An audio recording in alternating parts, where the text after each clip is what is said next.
Hello everyone, welcome to my podcast stories channel। एक नदी के किनारे एक बहुत बड़ा जलाशय था। जलाशय में पानी इतना गहरा था कि उसमें कई तरह की मछलियाँ और सूक्ष्म पौधे बहुत ज़्यादा एक निहायती सुंदर स्थान और मछलियों का प्रिय भोजन छोटे छोटे प्यारे प्यारे पौधे। ऐसा स्थान मछलियों को बहुत अच्छा लगता था। उस जलाशय में भी नदी से बहुत सी मछलियां आकर रहती थी। सब मछलियां उसमें मिलजुल कर खूब मस्ती करती और वो जलाशय में अच्छी लंबी चौड़ी घास, झाड़ियां, छोटे छोटे पौधे, उससे घिरा ही रहता था वो जलाशय। उसमें 3 मछलियों का झुंड रहता था। उनके स्वभाव भी अलग अलग थे। अन्ना नाम की मछली संकट आने के लक्षण मिलते ही संकट टालने का उपाय करने में विश्वास करती थी, किंतु पृथ्वी मछली कहा करती थी कि संकट आने पर ही उससे बचने का यत्न करो, यानी कि पहले कुछ मत सोचो। अब जो यदि नाम की मछली थी, उसका सोचना था कि संकट को टालने या उससे बचने की बात बेकार है। करने कराने से कुछ नहीं होता, जो किस्मत में लिखा है वो होकर रहेगा। एक दिन शाम को मछुआरे नदी में मछलियां पकड़ने घर जा रहे थे। बहुत कम मछलियां उनके जालों में फंसी थी।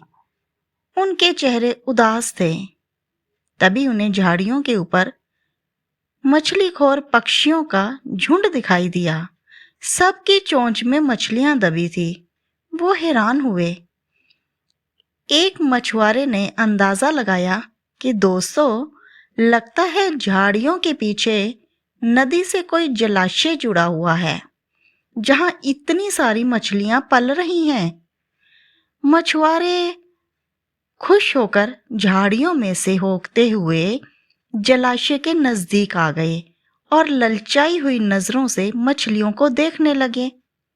एक मछुआरा बोला, वाह, इस जलाशय में तो मछलियां भरी पड़ी हैं। आज तक हमें इसका पता ही नहीं चला। यहाँ हमें बहुत सी मछलियां मिलेंगी।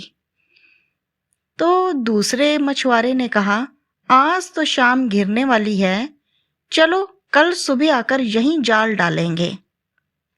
इस प्रकार मछुआरे आपस में बात करते हुए अगले दिन का कार्यक्रम बना के वहां से चले गए। उन तीनों मछलियों ने उन मछुआरों की बात सुन ली थी।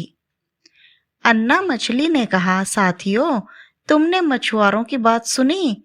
अब हमारा यहाँ रहना खतरे से खाली नहीं है। खतरे की सूचना तो हमें मिल गई है। समय रहते अपनी जान बचाने का उपाय कर लेना चाहिए। मैं तो अभी से ही इस जलाशय को छोड़कर नहर के रास्ते नदी में जा रही हूँ।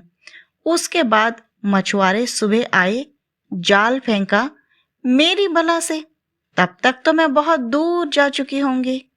वो मछली बड़ी खुश होकर ये सब बात कहने लगी। उसकी बात सुनकर पृथ्वी मछली बोली, तुम्हें जाना है तो जाओ, मैं तो नहीं आ रही। अभी खतरा आया कहाँ से है जो इतना घबराने की जरूरत है। हो सकता है संकट आए ही ना। उन मछुआरों को यहाँ आने का कार्यक्रम रद्द भी तो हो सकता है। हो सकता है रात को उनका जाल जो है चूहे कुतर जाए, उनकी बस्ती में आग लग जाए, या कोई भूचाल आ जाए, उनका गांव नष्ट हो जाए, या हो सकता है रात को मूसलाधार बारिश आई और बाढ़ में उनका गांव बह गया, तो उनका आना निश्चित नहीं है। तो जब तक वो नहीं आते तब तक हम क्यों सोचें, हो सकता है हम जाल में ही ना फंसे। यदि ने अपनी भाग्यवती बात कही। भागने से कुछ नहीं होने का। मछुआरों का आना है तो वे आएंगे। अगर हमें जाल में फंसना है तो वो हमें फंसाएंगे। किस्मत में मरना ही लिखा है तो क्या किया जा सकता है। इस तरह तीनों मछलियों ने अपनी अपनी बात रख दी, किंतु अन्ना तो उसी समय सोच चुकी थी कि उसे वहां से ये जगह छोड़ के चले जाना है, और वो वहां से चली गई। प्रत्यु और यदि जलाशय में ही घूमती रही। भोर हुई तो मछुआरे अपने जाल को लेकर आ गए और जलाशय में जाल फेंकने और मछलियां पकड़ने लगे। प्रत्यु ने संकट को आए देखा तो लगी जान बचाने के उपाय सोचने। उसका दिमाग तेजी से काम करने लगा। आसपास छिपने के लिए कोई खोखली जगह भी नहीं थी। तब उसे याद आया कि उस जलाशय में काफी दिनों से एक मरे हुए ऊद बिलाव की लाश तैरती रहती है। उसने सोचा उसे उसके बचाव के लिए काम में लाया जा सकता है। जल्दी ही उसने उस लाश को खोजा और वो उस लाश के पेट के अंदर घुस गई और किसी भी तरह खुद को उसके भीतर लपेट लिया। कुछ देर में मछुआरों के जाल में प्रत्यु फंस चुकी थी। मछुआरों ने अपना जाल खींचा और मछलियों को किनारे पर उलट दिया। बाकी मछलियां तो तड़पने लगी, परंतु प्रत्यु दम साधकर मरी हुई मछली की तरह पड़ी रही।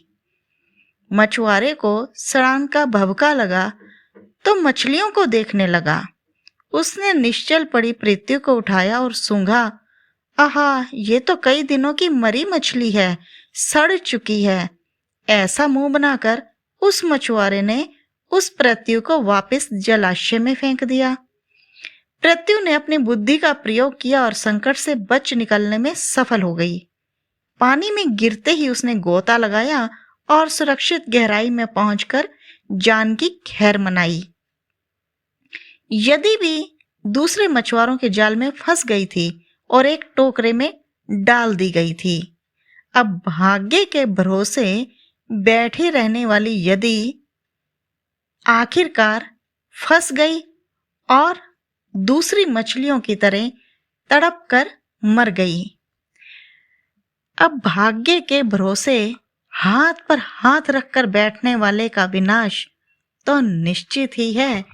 इस कहानी से ये बात तो समझ में आ जाती है। आपको मेरी ये कहानी कैसी लगी, प्लीज इसे कमेंट करके जरूर बताइएगा और मेरे इस चैनल को लाइक और शेयर जरूर कर दीजिए और सब्सक्राइब करना बिल्कुल मत भूलिएगा।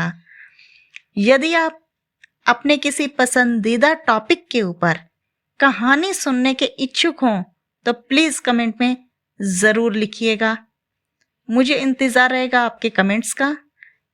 सब्सक्राइब करना बिल्कुल नहीं भूलना, लाइक और शेयर कर दीजिए।